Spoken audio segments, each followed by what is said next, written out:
Καλημέρα φίλοι μου, καλημέρα και χρόνια πολλά. Είμαι η Γογό Φεναρέτη, είμαι εδώ στο εργαστηριάκι μου και σήμερα είναι Τσικνοπέμπτη. Ας πούμε μια ημιαργία, αλλά εγώ επειδή ξέρετε δεν τα πάω καλά με συνέχεια αφηρημένη λόγω καλλιτεχνικών αναταράξεων. Έχω κλείσει ραντεβού σήμερα να περάσω το αυτοκίνητο από χτέο. Μόνο εγώ τα κάνω αυτά. Τέλος πάντων, το θεωρώ ημιαργία ή αργία για μένα, γιατί αν βγω έξω από το σπίτι, ταράζονται τα ενεργειακά μου κύματα και μετά δεν είναι εύκολο να καταλαγιάσουν για να ηρεμήσω, να δημιουργήσω. Να πάει το πινέλο με το χέρι μου στην ίδια ευθεία. Ξέρεις, τρεμουλιάζω. Τέλος πάντων, θα πάω να περάσω το αυτοκίνητο από χτέο. Θα εκνευριστώ, είμαι σίγουρη γι' αυτό. Στο δρόμο μόνο ατασταλίες και μόνο παρανομίες, τέλος πάντων. Θα το κάνω λοιπόν κι εγώ ημιαργία. Άλλα χρόνια ήμουνα στη δουλειά. Κάθε Τσικνοπέμπτη ήμουνα στη δουλειά. Ξέρετε, μου λέγανε οι συναδέλφοι, μα εσύ δεν έχεις οικογένεια, δεν έχεις παιδιά, κάτσε να δουλέψεις εσύ, να πάμε να κάνουμε εμείς Τσικνοπέμπτη. Είναι λίγο πληγωτικό αυτό, αλλά και η πραγματικότητα. Είχα όμως τα τυχερά μου, γιατί έψινε όλη η γειτονιά με ζεδάκια και μου φέρνανε όλοι, οπότε καλοπερνούσα. Δόξα τω Θεώ. Μέσα σε ένα αρνητικό πάντα θα βρεις και ένα θετικό. Αποκλείεται να μην υπάρχει κάτι θετικό σε μια κατάσταση που τέλος πάντων. Χθες έβγαλα 3 πίνακες φωτογραφία, κομμάτια της Κρήτης. Ήθελα πάρα πολύ να τα καλλιτεχνήσω. Μικρά κομμάτια της Κρήτης. Θα κάνω κι άλλα, θέλω, αλλά με συνεπέρνει και κάτι άλλο και κάτι άλλο και κάτι άλλο, και λόγω των ημερών κάθε χρόνο φτιάχνω και ένα έργο της λαμπρής, οπότε έχω κάνει 3 εσταυρωμένους και φέτος είπα δεν θα κάνω εσταυρωμένο, θα κάνω μετά τη σταύρωση, την Ανάσταση. Ναι, θα το δείτε, δεν είναι ώρα ακόμα, θα το δείτε όμως. Και τον Άγγελο Κυρίου που είναι μετά την Ανάσταση, οπότε θα ασχοληθώ φέτος με την Ανάσταση. Και λόγω που άνοιξα με τον καφέ μας τη συζήτηση για τα καλλιτεχνικά, μίλησα χθες με μια φίλη μου. Λόγω ότι έβγαλα τις φωτογραφίες στη δημοσιότητα, μου λέει, δεν ταιριάζουν τα χρώματα. Ας πούμε για το πίνακα του Ιμίλη στην Ελούντα. Δεν ταιριάζουν, μου λέει, τα χρώματα με τα έπιπλά μου, με τα χρώματα του καναμπέ.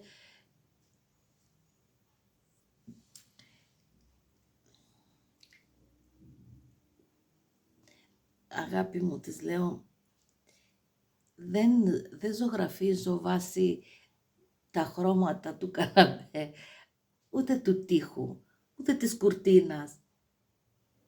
Ένα έργο δεν μπορεί να είναι ένα ακόμη έπιπλο και να χάνεται μέσα στα όμοια χρώματα. Ένα έργο πρέπει να είναι ένα παράθυρο. Ένα παράθυρο για το βλέμμα και το δικό σου που μένεις μέσα στο σπίτι και του επισκέπτη. Ένα παράθυρο διαφυγής. Πρέπει να ξεχωρίζει μέσα στο χώρο ένα έργο. Πρέπει να σε αποσυντονίζει από την καθημερινότητα και από τον ίδιο το χώρο. Πρέπει να είναι το παράθυρο διαφυγής σου. Τέλος πάντων, ψιλοδιαφωνήσαμε λίγο και έτσι για να με τσιτώσει, μου λέει, και γιατί μου λέει να πληρώσω ένα έργο και να μην, ένα έργο καλλιτέχνη εννοούσε, και να μην αγοράσω ένα πίνακα, μια φωτοτυπία, ένα χαρτί, ένα αντίγραφο. Εντάξει, όπως το νιώθεις είναι. Πριν ασχοληθώ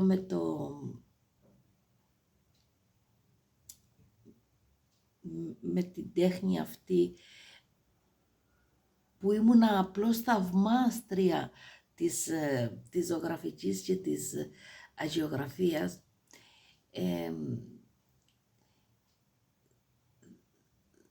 δεν μου άρεσε. Ήθελα να αγγίξω μια εικόνα, ξέρω εγώ, και δεν μου άρεσε η υφή του χαρτιού και ήταν κάτι μαζικό, κάτι αδιάφορο, κάτι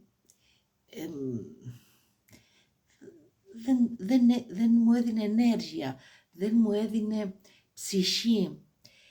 Φανταστείτε τώρα τι εννοώ, τι ένιωθα πριν ασχοληθώ εγώ ίδια, να φτιάχνω εγώ ίδια έργα. Κάποια στιγμή λοιπόν είχα πάει σε ένα κατάστημα που ό,τι φωτογραφία έδινε σε αυτό το κατάστημα, σου την έκανε μεγάλη αφίσα και σου την έβαζε και μέσα σε ένα τζάμι, ας πούμε κορνίζα τζάμι. Και έφτιαξα ένα παράθυρο, μια φωτογραφία παραθύρου που είχε πάνω του έτσι λίγο η κουρτίνα, ήταν μαζεμένη στο πλάι και είχε και ένα φυτό, ένα απλό φυτό. Αυτό λοιπόν το είχα γύρω στα 15 χρόνια στο δωμάτιό μου, το οποίο είχε παράθυρο το δωμάτιό μου, αλλά δεν είχε θέα απ' έξω, ήταν μια άλλη πολυκατοικία, δεν είχα θέα. Οπότε όταν ήθελα να κοιτάξω κάπου για να διαφύγει το μυαλό μου, κοίταζα τον πίνακα, όχι το παράθυρο για να δω τη γειτόνισσα απέναντι, κοίταζα τον πίνακα, την ομορφιά του πίνακα. Ήταν λοιπόν το παράθυρο διαφυγής μου. Ήταν υπέροχο.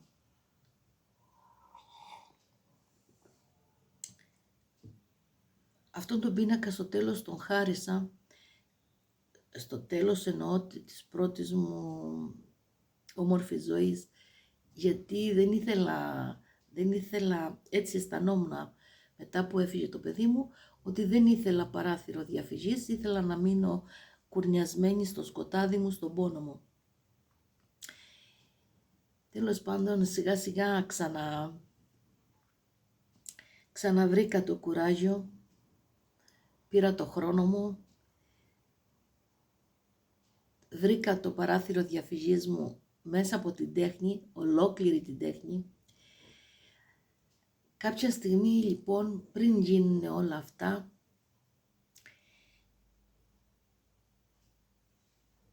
μου χάρισε ένας κύριος εγώ τότε ήμουνα μικρή και δεν μπορούσα να καταλάβω την αξία του ανθρώπου, μου χάρισε ένα μικρό πινακάκι. Ήταν ο πρώτος χρόνος που είχα ανοίξει την καφετέρια, το σνακ καφέ στο Ηράκλειο. Ήταν ο πρώτος καιρός και ερχόταν και έπινε αυτός ο άνθρωπος τον καφέ του. Και μια μέρα ήρθε και μου το κρατούσε. Τώρα αντιλαμβάνομαι ότι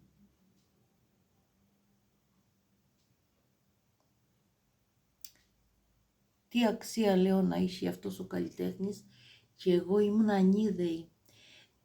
Με την έννοια ότι θα μπορούσα να φοιτήσω και δίπλα του, θα μπορούσα να μάθω πράγματα, θα μπορούσα να εξερευνήσω τον κόσμο της τέχνης. Πέρασε ξιστά τέλος πάντων αυτός ο άνθρωπος, ήμουνα κι εγώ ανώριμη, ήμουνα και είχα δώσει focus στο κατάστημα, στο μαγαζί μου, είχα κι άλλη μια επιχείρηση, είχα αγωνία λοιπόν, οπότε δεν ήμουνα σε καλό mood.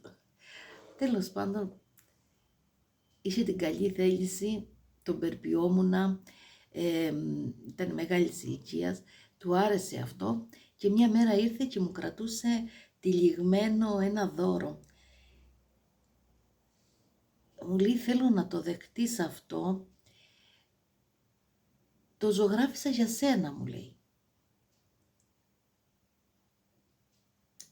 Ξέρετε, όταν δεν περιμένεις κάτι, ήτανε υπέροχο, ήταν ένα μικρό καδράκι, 25 επί 15, ήταν ένα μικρούλικο καδράκι, αλλά τόσο όμορφο, είχε μια ακρογιαλιά και μια βάρκα στην άκρη της, τραβηγμένη έξω από τη θάλασσα η βάρκα, γυρισμένη έτσι στο πλάι. Ήταν ένα κλασικό θέμα της, ας πούμε, της δεκαετίας του 1980, 90. Ένα μικρό καδράκι. Την αρχή έλεγα, μα μικρό είναι. Με την έννοια ότι, ξέρεις, σε όλους μας αρέσουν τα μεγάλα, τα επιβλητικά κάδρα. Όταν όμως το πήγα σπίτι και το άνοιξα και το πιάσα στα χέρια μου, είχε υφή, είχε ψυχή, είχε ενέργεια. Ήταν μαγικό αυτό που συνέβη και δεν το περίμενα.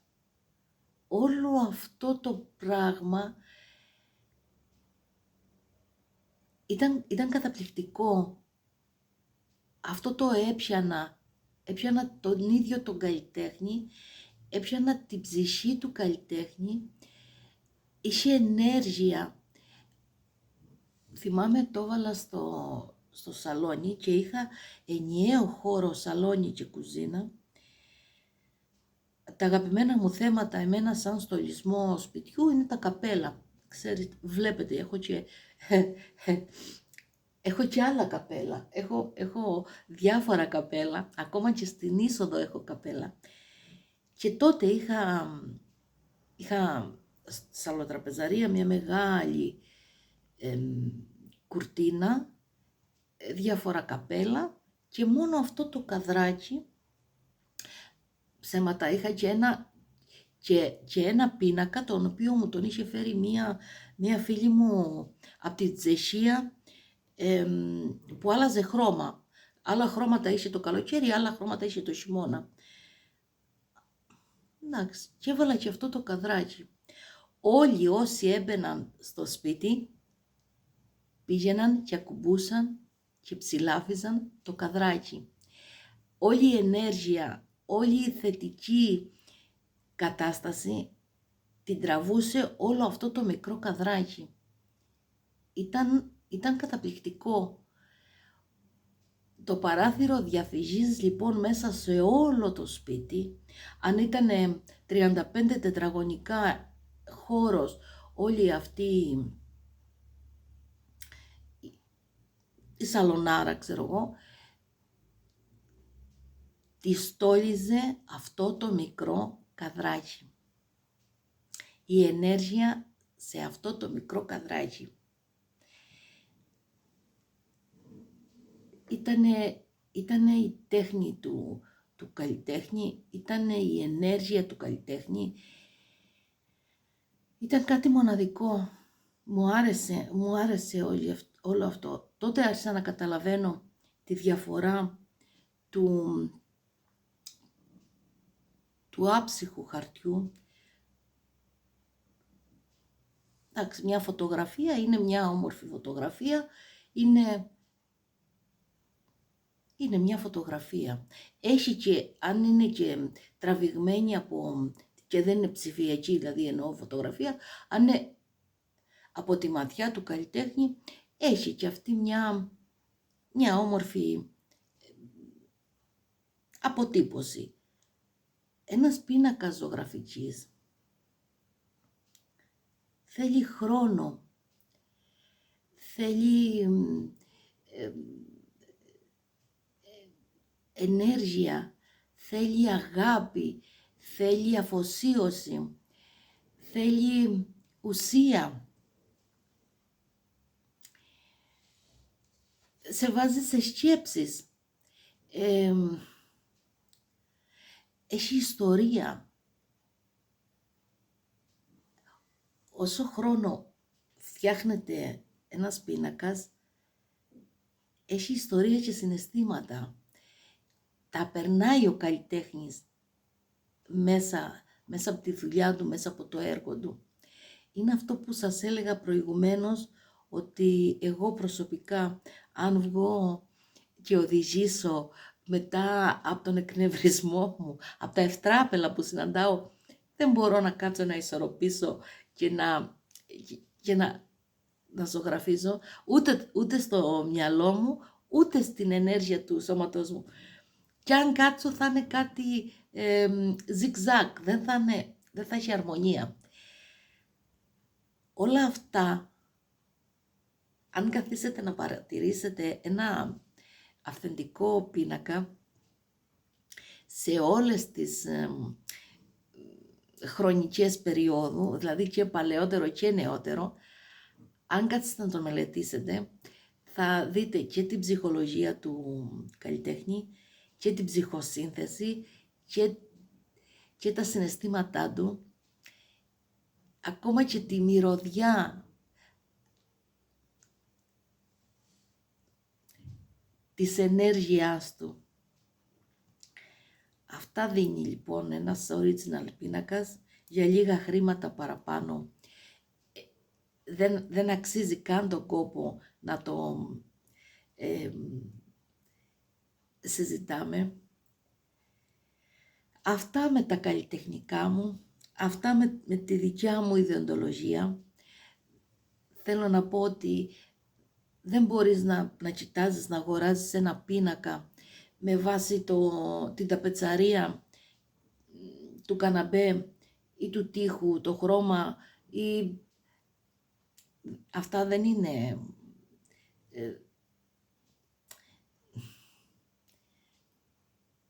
Δεν είναι για να είναι. Δηλαδή, και δεν ξέρω και ποιος το έχει βγάλει αυτό για να είναι αυτό. Φτιάξε μου ένα πίνακα να ταιριάζουν τα χρώματα του πίνακα με την κουρτίνα. Πώς θα ξεχωρίσει ο πίνακας από την κουρτίνα? Εν τω μεταξύ, βάλε ένα κομμάτι κουρτίνα μέσα σε ένα πλαίσιο κάδρου, να το βάλεις παραπέρα να είναι όλα ασορτή. Ή βάλε ένα κομμάτι ταπετσαρίας καναπέ ή βγάλε φωτογραφία τον ίδιο το χώρο και βάλε τον εκάδρο στον τοίχο. Όχι. Διαφωνώ κάθετα που λένε. αν δεν γίνεται μια αντίθεση, αν δεν σου παίρνει το βλέμμα να στο τοποθετείς σε ένα χώρο που θα σε ανακουφίζει, που θα σου δίνει, θα ξεφεύγεις, θα σου δίνει άλλη χαρά, τι το θες τον πίνακα τότε μέσα στο σπίτι. Όμως η ιστορία του πίνακα, η ενέργεια του πίνακα, του αυθεντικού πίνακα, είναι όλη η ουσία του γιατί να έχω πίνακα μέσα στο σπίτι. Αν σας έλυσα τις απορίες, αν σας δημιούργησα περισσότερες, γράψτε μου στα σχόλια. Είμαι η Γογό Φεναρέτη, ταπεινά και ωραία προσπαθώ μέσα από την καλλιτεχνική μου ματιά να σας εξηγώ από τη δικιά μου τη μεριά ορισμένα πράγματα και χωρίς παραξήγηση. Θέλω να ακούγονται όλες οι φωνές, θέλω να έχουμε όλη γνώμη και άποψη και να τη στηρίζουμε τη γνώμη μας, αλλά να ακούμε και τους, ας πούμε, αυτούς που ξέρουν κάτι περισσότερο, αυτούς που έχουν σπουδάσει κάτι παραπάνω, ξέρω εγώ, πάνω σε αυτό το αντικείμενο. Μετράει και η δική μας διάθεση, το δικό μας γούστο, αλλά να είμαστε και ενημερωμένοι. Φίλοι μου, αν σας άρεσε το βιντεάκι μου, αν θέλετε να με στηρίξετε, κάντε μια εγγραφή και ένα like.